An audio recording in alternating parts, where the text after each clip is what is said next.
Vladimir Putin expected a swift and decisive victory over Ukraine. He thought his mighty war machine could seize the capital, Kyiv, in just 2 days, according to the CIA. Putin was sorely mistaken. His invasion is dragged on for 100 days now with no end in sight. This is a time lapse of the Russian onslaught from the British Defense Ministry. You can see the full-scale Russian blitzkrieg from multiple directions fail. The Russians retreated from the north in Kyiv. They regrouped and refocused on eastern Ukraine, where they've had more success. The Ukrainian President Volodymyr Zelensky says Russia now controls 1/5 of his country. But the invasion has come at a staggering cost. Western officials say they believe more than 15,000 Russian troops have been killed in Ukraine.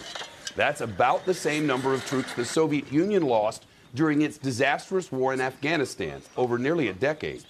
Once thriving Ukrainian cities now decimated to ashes. The United Nations reports the invasion has killed more than 4,000 civilians, but the actual toll is likely much, much higher.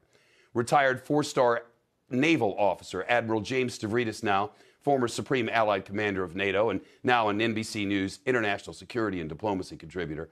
Admiral, Zelensky says that Russian forces occupy 20% of Ukraine now. Is this a tipping point?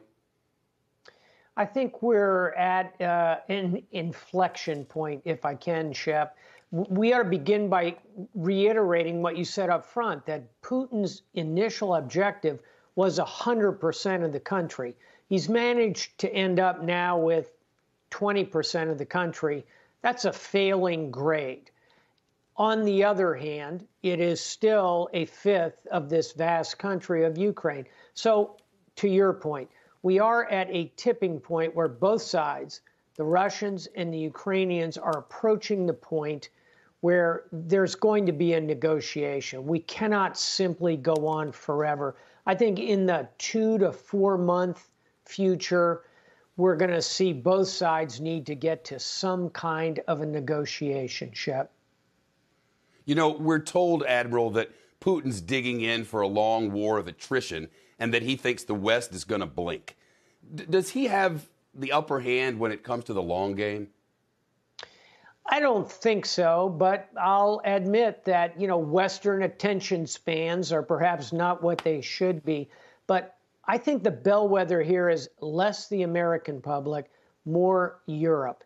And for Europeans, Shep, this invasion rattles old ghosts. These are Russian tanks rolling to the west.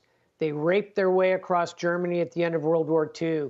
They destroyed Budapest in 58. They destroyed Prague in the Prague Spring in 68.